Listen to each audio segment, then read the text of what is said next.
Good evening. Thank you for joining me once again. I am Brian Glaze Gibbs. My story is my ministry. This is going to be part one of the Q&A series that I was talking about. And it's not too late. Email me, briangibbs1201@yahoo.com. And if you're mindful and respectful, you submit your question, I will answer them. I will answer each and every one of them to the best of my ability. Here's question one. Here go question one. From Dean_Courtney. What gave you the most power on the streets in any given situation?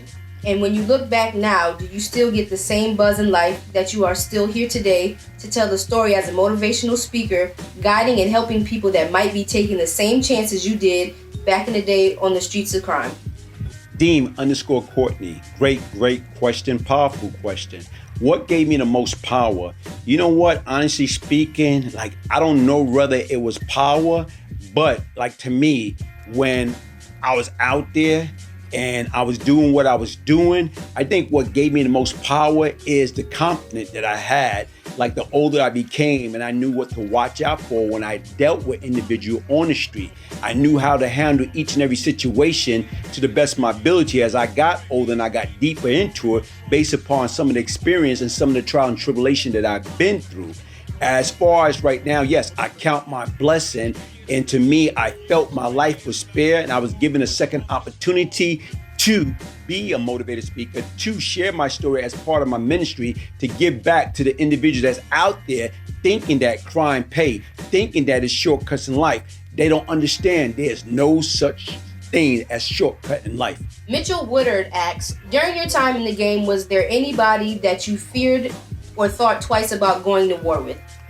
You know what, Mitchell Woodward? Thank you. Powerful question.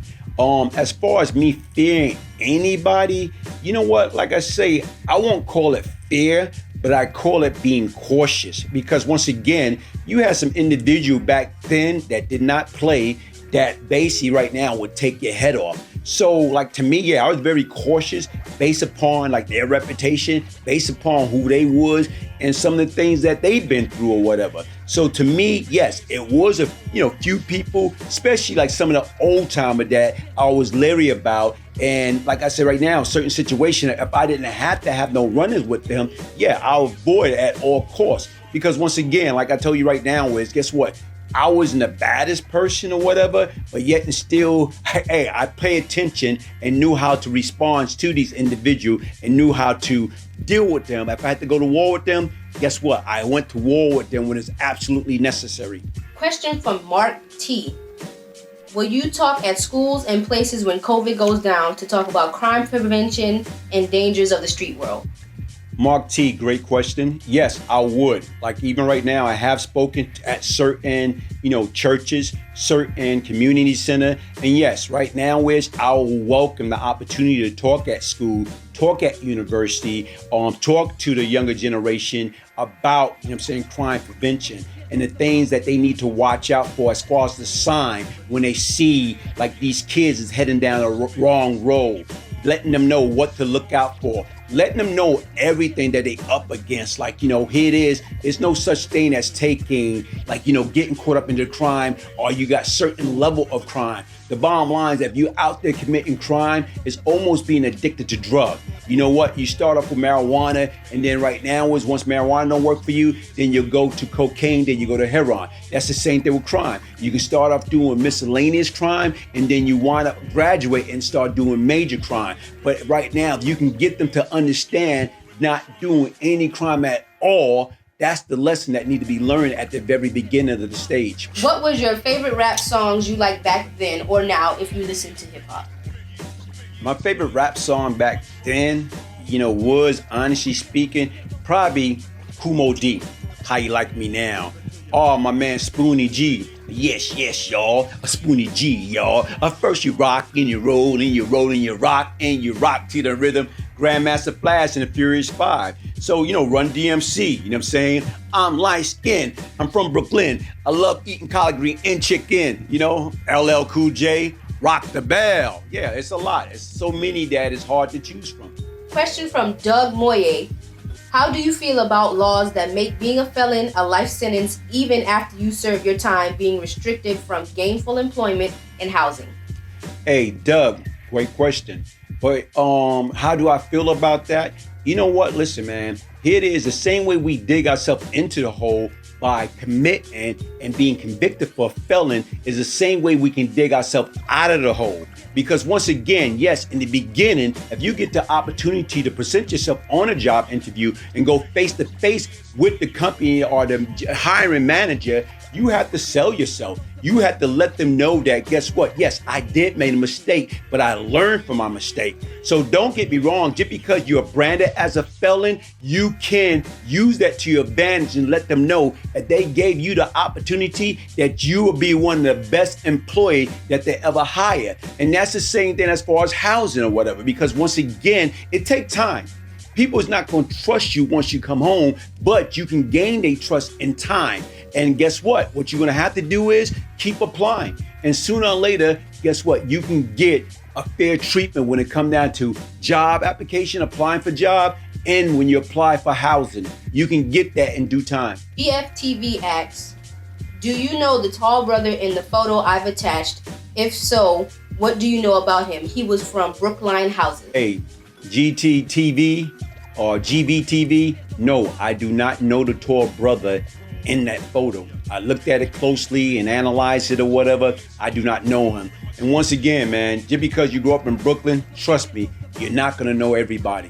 Joseph Washington says, I grew up around New Yorkers in the 80s and 90s, so I know how they move. What I want to know is how a real soldier from the 1980s moved on a daily basis. What made gangsters like you and Outpost stand out? Hey, Joseph Washington, the answer to that question is, you know how we move? You know what? You move with like being cautious. You move with like, you know, watching your step and paying attention. Right now is how did we survive? You know what? It's called survival instinct, man. Either you have it or you don't. So as far as like me and Alpo or whatever and how we move, you know what? Like me and Alpo's two totally different individuals, but guess what? We're both from New York, and like, you know, being aware of our surroundings, nothing more, nothing less, just being aware of our surroundings and watching those, like, you know, anybody that you don't trust, you get them away from you and you get them out of your circle immediately. Hakim asks, do you have any dealings with the Preacher Crew? Hi, Kim. Good question. Basically, that's a popular question. I got that question asked like numerous of times. You know what? With the Preacher Crew, no. I personally did not have any dealing with the Preacher Crew. Only thing I know about the Preacher Crew, they're responsible for kidnapping Bobby Brown and many other people. And right now they was nothing to be played with. A lot of people ask me the question, how would I dealt with them? With those guys right now is honestly speaking, because they so dangerous and they a little older. My guys, I used to always tell them when I was in and they was out to watch out for those guys. Shoot first, ask question later. Another question from Mitchell Woodard. Is there any parts of your book that you fabricated to make the story seem more interesting, or is everything you put in the book facts? Hey, listen, Mitchell, that's a good question or whatever. Nothing in my book is fabricated. Only thing different as far as in my book, the names. I have definitely changed the name and switched a few people around to protect them, because once again, as you get older and people become, you know, well established in life or become grandparents or respectable individuals in society, they do not want to be a part of that. So right now is no, I am not no Kshawn Branch. You're going to like, you know, make up stuff in a book, in a situation to fabricate or make myself look totally different or make myself look bigger than what I am. Everything in my book is facts. ETC host asks, can you speak about Kshawn? He seemed like a very interesting character. A ET host, yes. Kshawn is a very interesting character, very dangerous character or whatever. I had a run-in with him in regards to right now, he more or less like right now, like hit one of my friends, like took him out. I know Kshawn for a while. You're right. Notorious stick-up kid. He used to run with Allah Justice and a few other guys. And plus, they were responsible for throwing a firebomb through Fat Cat Mother House.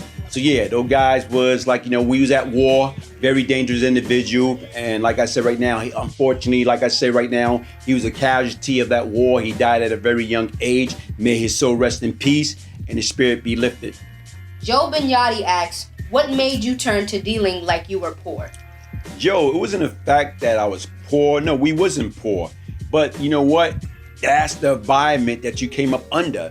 You know, sometime right now is when you can't get a job because, quote unquote, you done messed up from committing crimes and getting a felony. It was hard to get jobs. And you know what? You didn't want to wait and get out there and get you a little job that only paying minimum wages, and minimum wages probably back then was like less than $5. So guess what? $5 times 40 hours is $200. So what can you really do back then in your early 20, making $200 minus the taxes you probably bring home less than $140? So what you rather do? And don't get me wrong, I'm not saying that it was right, but I'd rather sell drug back then because of my mindset, than to get, $5 an hour. So yeah, I took shortcut, which was wrong. Have you been approached in the streets in New York or out of state and was recognized based on your books, YouTube channel, or documentaries?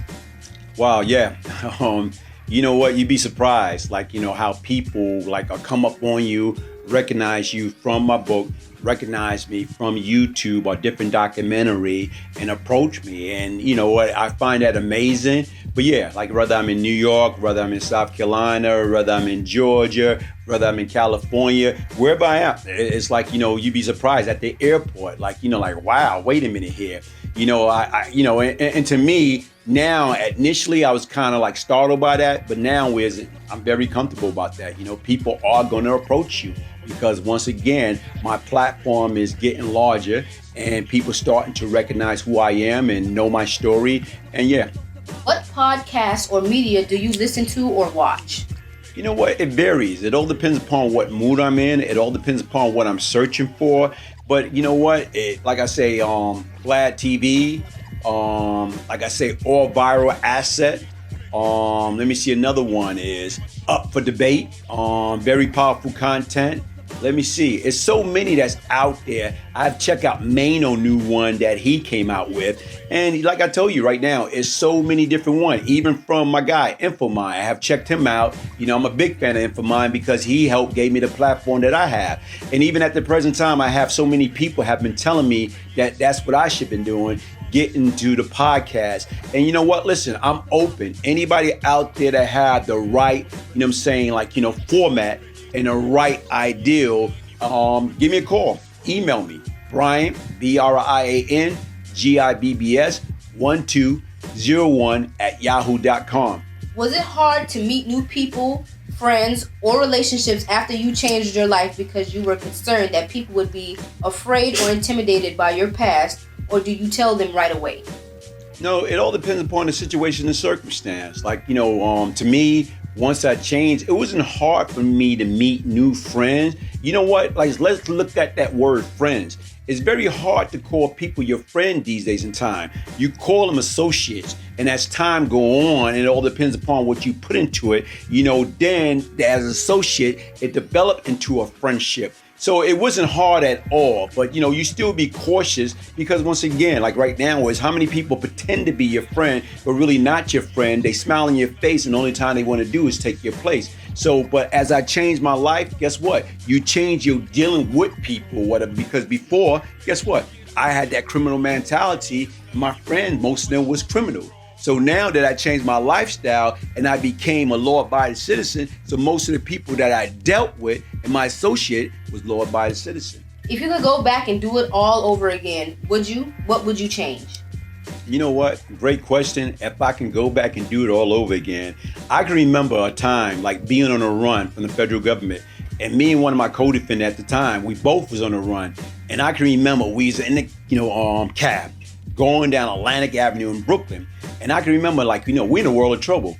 But I was in more trouble than him because he just had the drug charges. I had the drug charges and murder charges. So when I asked him, I said, yo, man, if we can do it all over again, what would you do differently? He said, man, he would do it all over again. And I kind of look at him because here it is, we had two totally different lifestyles. He was more or less like a square. And I was more or less a career criminal. So to me, I say, man, you out your mind. If I had an opportunity to do it all over again, I would have done it right the first time. I would have went to school, got the best grade, went to college, I went into the military and got the best job that I can possibly get and made a career out of it. And even retire after 20 years and turn around and got another job and made a career out of that. So I could have got two, pension. But to me, like I said, that's a great question. If I had a chance to do it all over again, trust me, I would not have became Brian Glaze Gibbs. Hey, thank you for submitting your question. Hey, continue to submit your question. I will be doing a series on Brian Glaze Gibbs Q&A. Listen, get your face mask while supply lasts. BGG, Brian Glaze Gibbs, by ordering while supply lasts. Order your book. Email me, briangibbs1201@yahoo.com. Once again, thank you for your time. Thank you for joining me. Hit that like button and subscribe. I got more new content coming. We're gonna talk about the past, the future, and the present. This is my ministry. Signing off, Brian Glaze Gibbs.